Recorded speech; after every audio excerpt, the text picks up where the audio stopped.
बड़ौदा उपचुनाव को लेकर प्रशासन पूरी तरह से तैयारी में जुटा हुआ है। सोनीपत उपायुक्त श्यामलाल पूनिया और एसपी जशनदीप रंधावा ने तैयारियों को लेकर मीटिंग की और रणनीति बनाई। सोनीपत उपायुक्त श्यामलाल पूनिया ने बताया कि आदर्श आचार संहिता लागू है, जिसकी सबको पूरी तरह से पालना करना होगा। आचार संहिता उल्लंघन पर सख्त कार्रवाई भी होगी। ठोक रही है, वहीं प्रशासनिक अमला भी पूरी तरह से निष्पक्ष मतदान करवाने की तैयारी में जुटा है। दरअसल इस बार चुनाव के कई नियम बदल चुके हैं। चुनाव आयोग के मुताबिक कोविड-19 से वोटिंग पर असर न हो, इसकी तैयारी की गई है। इस बार एक मतदान केंद्र पर 1000 से ज्यादा वोटिंग नहीं होगी। सुबह 7 बजे से शाम 6 बजे तक मतदान होगा। बड़ौदा में इस बार 280 मतदान केंद्र बनाए गए हैं। पहली बार डिजिटल नामांकन का प्रावधान किया गया है। आवेदन का प्रिंट रिटर्निंग ऑफिसर के पास जमा करना होगा। आचार संहिता का उल्लंघन करने पर कार्रवाई होगी। इलेक्ट्रॉनिक और सोशल मीडिया की निगरानी के लिए कमेटी भी बनाई गई है। सोनीपत में डीसी और एसपी ने बैठक कर चुनाव की रणनीति बनाई। सोनीपत के डीसी श्यामलाल पूनिया ने साफ कर दिया कि इस बार डोर टू डोर प्रचार के लिए उम्मीदवार समेत 5 व्यक्तियों की ही अनुमति रहेगी। रोड शो में भी 5 गाड़ियों के काफिले को ही अनुमति दी जाएगी। नामांकन के लिए 2 व्यक्ति और 2 गाड़ियों को ही परमिशन दी जाएगी।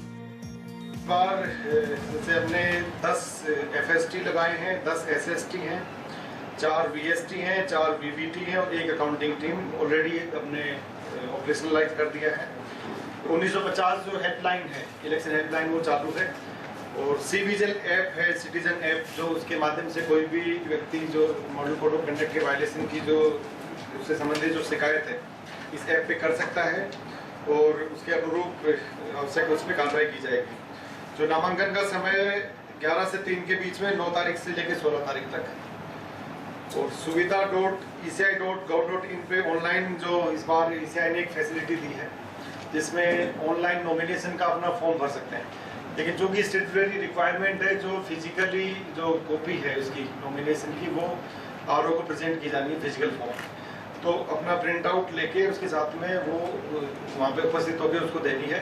कैंडिडेट के साथ में 2 व्यक्ति अलाउड है नामांकन के लिए आने के लिए। सिमिलरली 2 गाड़ियों की परमिशन है। जो प्रीमाइसेस में जो रेस्ट्रिक्टेड एरिया है, उसमें 2 ही गाड़ियाँ आ पाएंगी। वहीं पुलिस अधीक्षक जशनदीप रंधावा ने कहा कि बड़ौदा उपचुनाव को लेकर सुरक्षा के पूर्ण बंदोबस्त किए गए हैं। आम चुनाव की अपेक्षा इस चुनाव में 2.5 से 3 गुना अधिक पुलिस फोर्स तैनात रहेगी। पैरामिलिट्री फोर्स की भी मांग की गई है।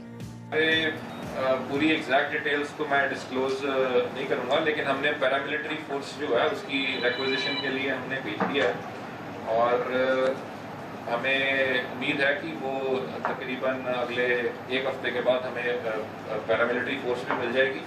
और जो हमारी खुद की हरियाणा पुलिस की भी हमें कुछ कंपनीज हेडक्वार्टर द्वारा 10 तारीख को उपलब्ध करवा दी जाएंगी। और पूरी हमारी जो जिले की फोर्स है वो हम इसी ड्यूटीज़ के लिए डिप्लॉयड रखेंगे। हमने अपना पेट्रोलिंग प्लान इस तरह से प्लान किया है कि कोई भी मतदान के दिन हमारा रिस्पांस टाइम 5 मिनट से के अंदर अंदर हो। अगर कहीं पे भी कोई भी प्रकार का अनियमितता मतलब की रिपोर्ट होती है या वायलेंस रिपोर्ट होती है, तो हमारा मैक्सिमम जो मतलब रिस्पांस टाइम है वो 5 मिनट के अंदर अंदर हो। उस हिसाब